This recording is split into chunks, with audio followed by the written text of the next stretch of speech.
This is my review of the portable pump. This is the box that it comes in. It comes with this felt-ish bag so you can keep the pump in there along with the accessories, which it's kind of cheap, but it's probably okay. Comes with a car charger, which is pretty handy because I'll probably just leave it in the car.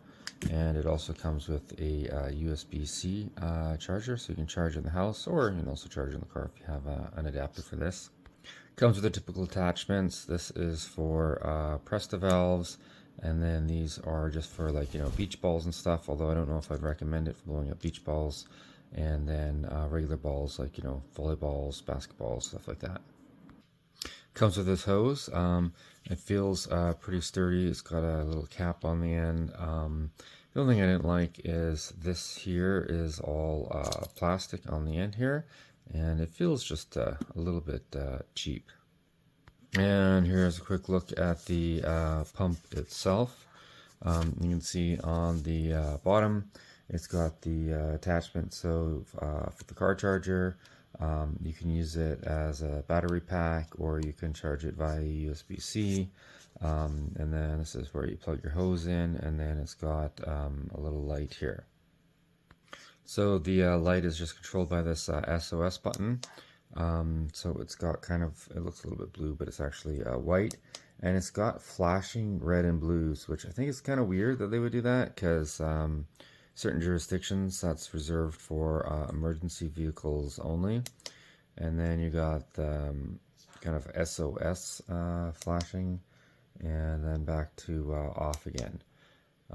So this is probably the only one I would really use. It's kind of like a nice spare flashlight. I suppose this one might be okay if your car is on the side of the road or something like that, just to alert people. So to turn it on, you need a long press, so that's probably a good thing, so you don't accidentally turn it on or off. It has a bunch of presets that you can kind of cycle through this, and I didn't see this in the instructions, but you can see the different presets have different measurements. So right now it's bar for like car, I think it's default bar when you first get it, but you can actually switch it. So if you hold this button down for a few seconds, then it will switch the unit of measurement, which is nice because I've had a few other units where that's kind of like preset and you can't change it. And the other thing I really like about this unit is it remembers your settings. So, and not just for like car or basketball, it'll remember all of them. So if you're usually blowing up your bike tires at like 50 psi and your car is 32, you can just put that in there and it will remember both the unit you're using and the measurement itself. So that's super handy. I find it so irritating with some of the ones that I've used in the past where you go and pump up a tire and then it goes to sleep and then you have to reset the pressure again. It's kind of a pain. So again, like on the bottom here, you can kind of set what the pressure is that you want. So here, I'll turn it back to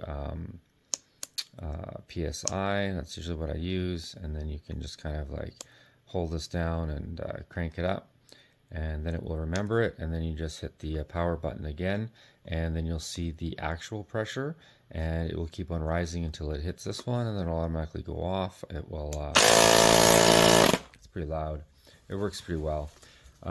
Overall, I mean, I did find the unit a little bit on the chunky side, but I mean, I've bought smaller ones and they don't actually work that well at the higher pressures.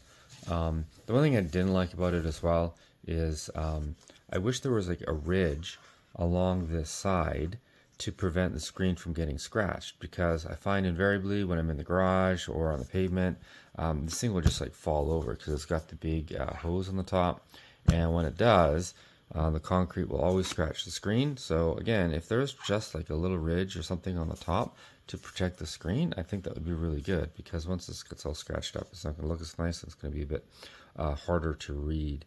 And this has a little bit of a, I don't know, bluish green tinge to it, and I find it's easy enough to read in variable light. So that's it. If you found this review helpful, give me a like, and thanks for listening.